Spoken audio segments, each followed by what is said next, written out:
Hey guys, welcome to the Kim Iverson Show. Thank you so much for being here. We have a really great show for you tonight. 60 years after the assassination of President JFK, John F. Kennedy, one name still stirs up more questions than answers. Lee Harvey Oswald. Was he a lone assassin, a hapless fall guy for a massive conspiracy, or something else entirely? Well, today we dive into the heart of this enigma with Larry Hancock, co-author of The Oswald Puzzle, Reconsidering Lee Harvey Oswald.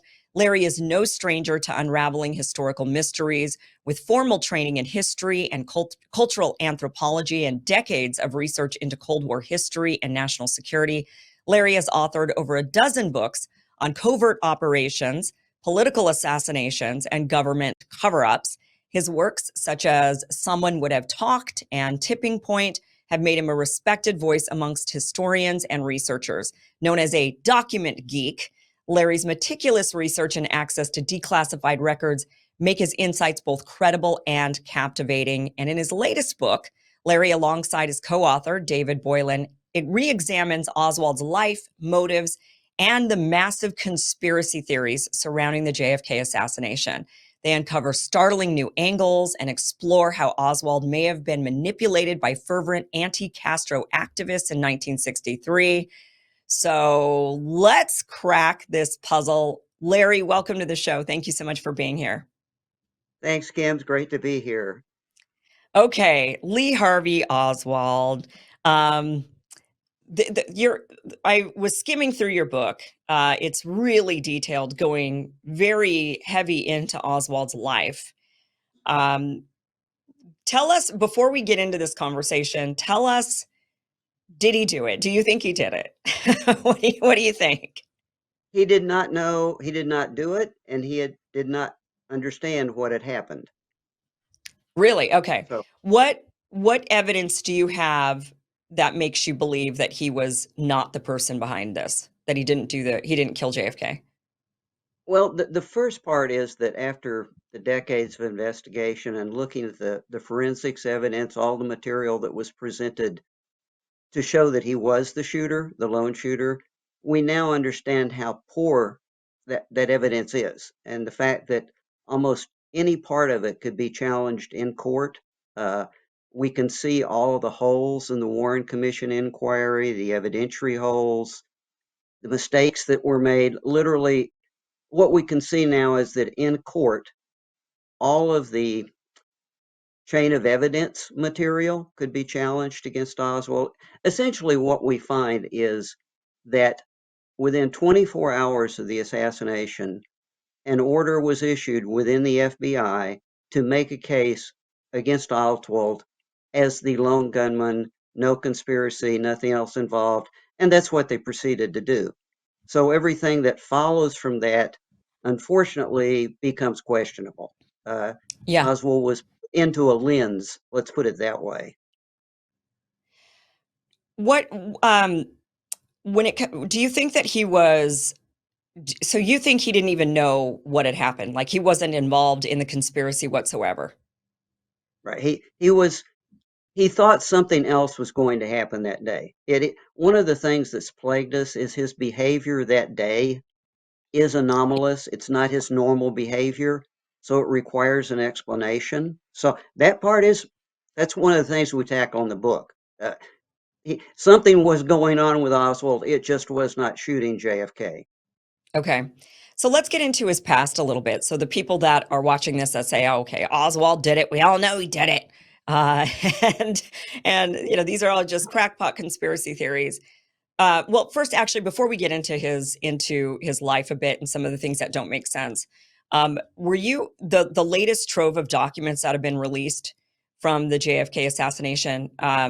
Did that help you at all? I mean, what has been uncovered in that trove of documents that is there anything significant that you were able to pull from? It's cumulative. It's not just one release. It really is a decade or more of releases, but there are two parts that were very helpful. First, we got to look inside the Warren Commission and the FBI and the CIA to see what they were really doing versus what they said they were doing. And that Hmm. answers your first question. that tells you why the answers they gave are questionable, and the Right. case is questionable. And So that was is part of that it. what you got? Was that from the latest dump of documents? I would say that comes from the past decade, not just Okay. the past release, but the last decade of releases.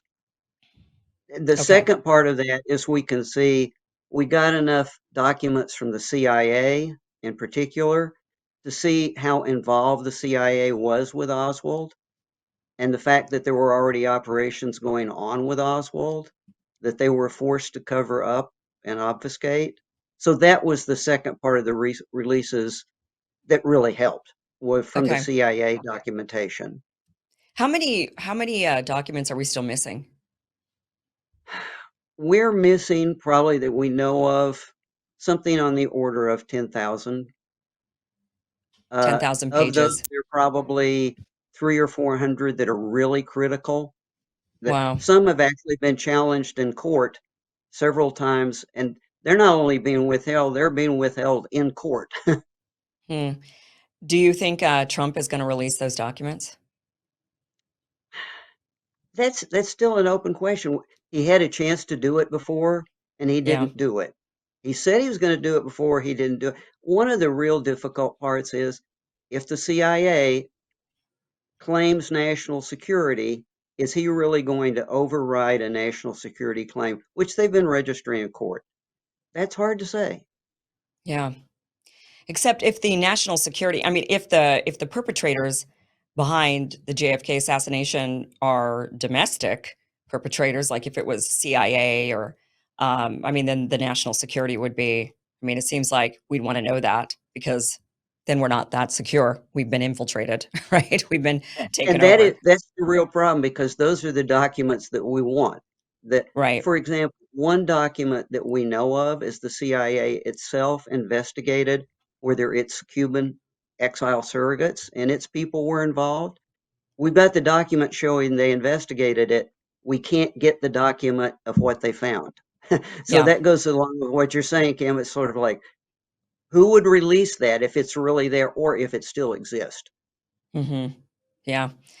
Okay, so let's get into Harvey Oswald's life. What is different about the research that you and your co-author did from previous books or other research that's been put out there?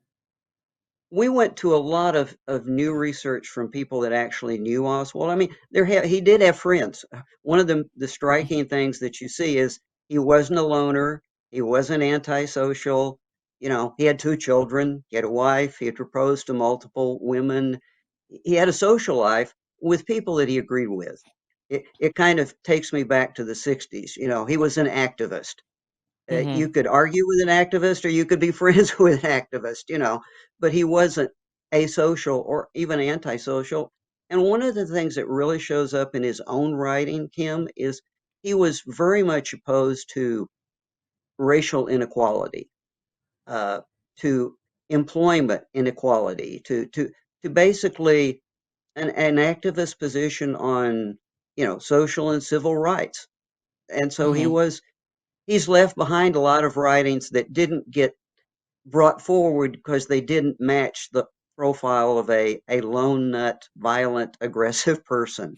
And we showcase a lot of that in the book, and including information from some of his best friends, including his best friend in Russia, who Hmm. has a lot to say about what he really was like that doesn't match what the Warren Commission had to say about him. So the Warren Commission claims that Oswald was a lone wolf type, antisocial. I mean, what is the picture that they paint? They picture him as a loner with never Uh-huh. any real solid social contacts, emotional contacts, uh, someone who doesn't talk to people and who keeps it in all inside. But the interesting thing in the book, we show that he was constantly writing and communicating with organizations as as a young teenager before he went into the Marines. He wrote Hmm. the Socialist Workers' Party, essentially saying, "I believe in the socialist workers' cause. I want to join.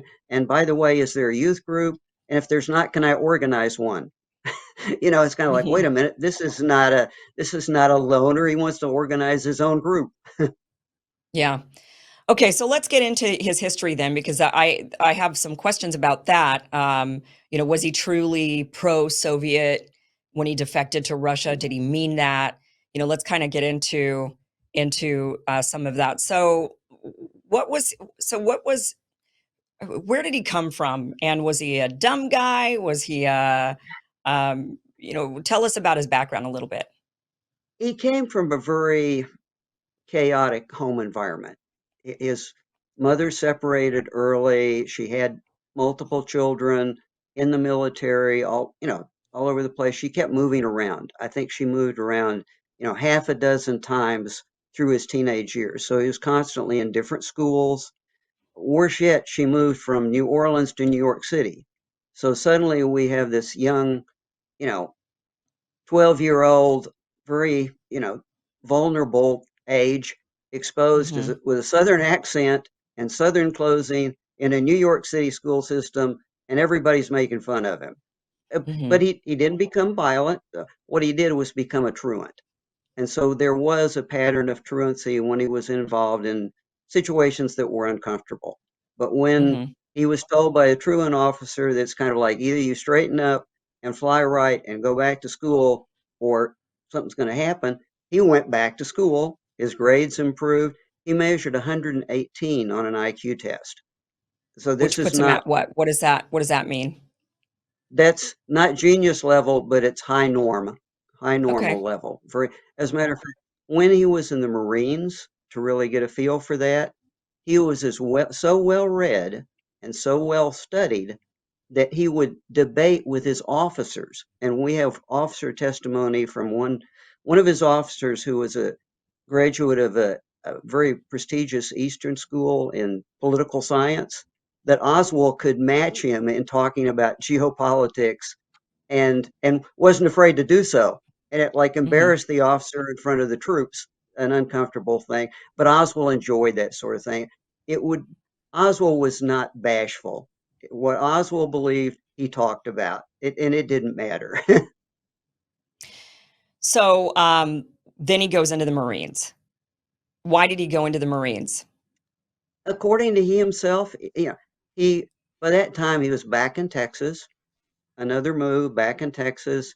He was about to graduate, but he was bored with school, and he went into the Marines because he wanted to get away from home, his mother, and go have adventures like an older brother who had also gone into the military. So, Mm, and he tested quite well. He tested well enough to be placed in technical schools in the Marines and actually went mhm, into radar. So again, another indicator that it basically is an intelligent young man. mhm.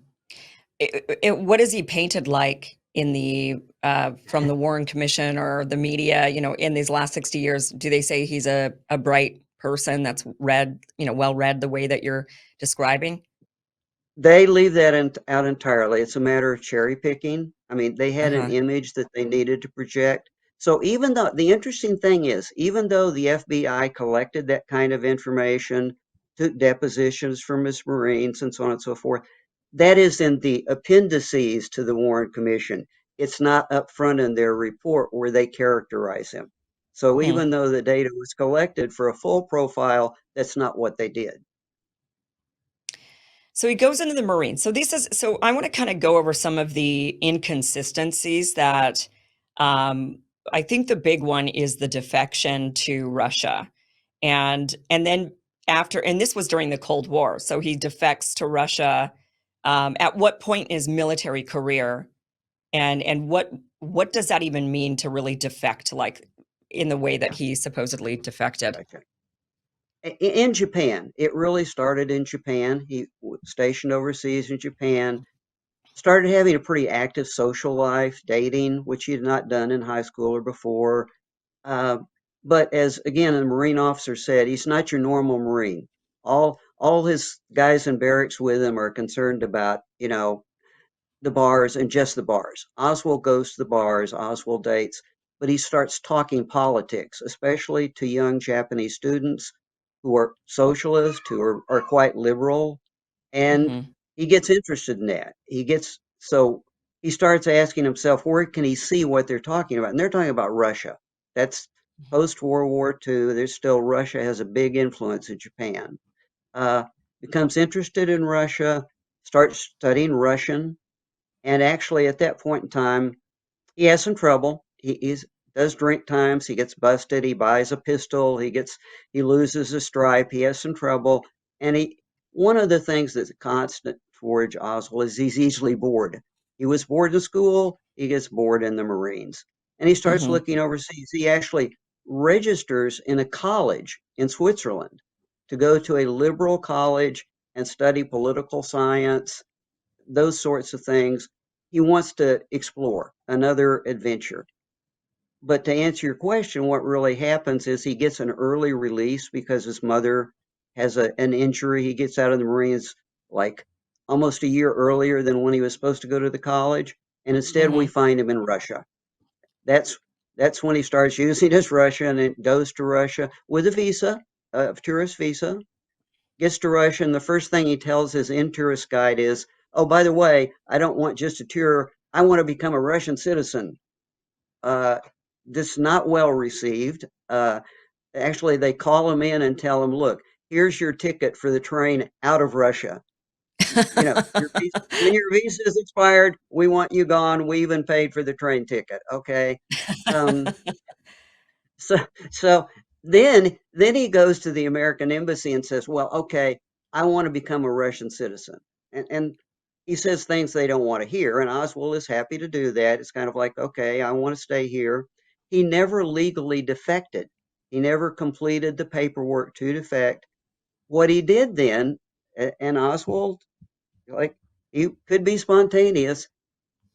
The American embassy wants nothing to do with him. The Russians want nothing to do with him. His date is about to expire. The in-tourist guide is coming to take him to the train station. He slits his wrist. Ah, Not okay. big slit in the wrist, enough to bleed some, enough to be hospitalized, and he becomes a huge embarrassment for the Russians.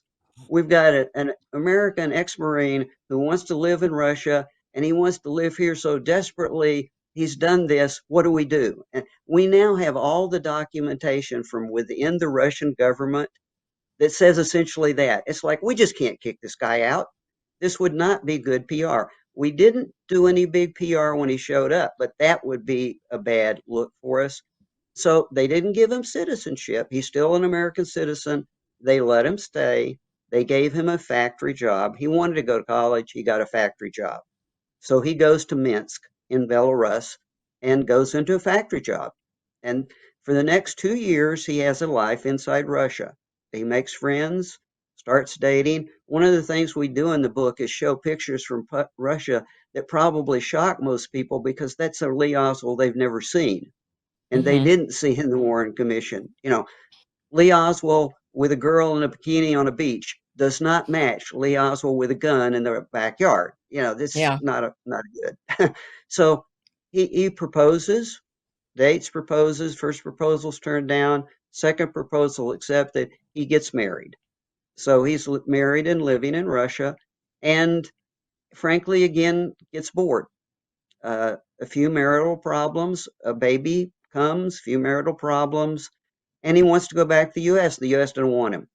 State Hmm. Department pushes back against him for over a year, but he has a case because he is legally an American citizen. He is not defected. They have no right to refuse him. And so Hmm. eventually he works the system. He understands the rules and regulations, works the system, and comes back to the US with his wife and daughter June, and they move back into the Fort Worth area. Okay, so this is one of the parts of the story that I think is confusing to a lot of us, that it looks like an inconsistency. How does, during the Cold War, a former US Marine go defect essentially or try to defect to Russia and then come back to the United States, like be allowed to come back to the United States with the wife and kid? And not only that, but the State Department loaned him some money in order to help Yeah, him get back, yeah, right? They gave him $435 for repatriation, which, I mean, during the Cold War, this part of it doesn't make sense. So do you think that him going to Russia was legitimate. Like he really did love the Soviet Union. He really wanted to be there. And do you think that his coming back was also legitimate? Or do you think that there's some sort of conspiracy surrounding all of this? Because it feels conspiracy. It feels like Yeah. how in the world? And they loaned him money to repatriate. Like you got to be kidding me. Yeah, this two things. First of all, it's not totally unique. There are other examples of this occurring. It's just not generally talked about. As long as you didn't legally defect, become a Soviet citizen, and actively, speak out against the United States. In other words, we did have people that did that, and the Soviet Hmm. Union used them big time for public relations, and they spilled. But Oswald didn't do that. The bottom line, I think he was serious about wanting to see how Russia had implemented socialism. He really wanted to Hmm. see that, and he hated it. As a matter of fact, we present Oswald is the first person in the world to ever go on strike in a Soviet factory. He actually went on a one-man strike, refused to work because he hated the system and thought it was inefficient. He was good friends with the supervisor, and this was big trouble for a supervisor. So he actually does things that inside the Soviet that he writes about after he comes back. He is very willing to talk about how unhappy he was with the Soviet system, and it would have actually been good propaganda material from our viewpoint. He actually did a lecture to a Jesuit college talking about the difficulties in their system, the problems with it. Hmm. So anyway, I think he was sincere going over. We speculate that he might have actually done a deal with the State Department to provide information as part of his return, because Hmm. on his return, they'd been stonewalling him all this time, and then suddenly it's okay. He's changed. His attitude is better. He's changed. We think that he may have agreed to provide information on his time in Russia, not big information, but at least what went on in the factory, so on and so forth. A basic debrief, because even on his way back on the boat, he writes in his diary that he resents having been used and he is not going to be used again. So there is Hmm. a suspicion that he may have done a deal to make himself look better to the State Department, whatever that involved. I Yeah. can't say. No So record of that's it. when you think that's the moment you think he maybe became an asset, like an intelligence asset or State Department or something along those lines. It was when he wanted to come back home. And so, in order to come back home, you think then he was like, okay, I guess I'll And, play along. and, and we actually know from the timing when his CIA 201 file, it's not like the State Department and the FBI and everybody didn't know about him when he Hmm. went to Russia. It was internal, but his CIA 201 file was not open for like over a year after he's there. So the speculation is he became of interest well after he had been into Russia. So whatever it was that we're not seeing, suddenly he's of interest, and the CIA never explained that. As a matter of fact, the House Select Committee on Assassination asked them to explain that, and they could Hmm. not, as to what that delay was all about. Thanks for watching this clip from the full Kim Iverson show. If you want to watch the full show, visit KimIversonShow.com. The show airs every Monday through Friday at 5 p.m. Pacific, 8 p.m. Eastern. Again, KimIversonShow.com. See you there.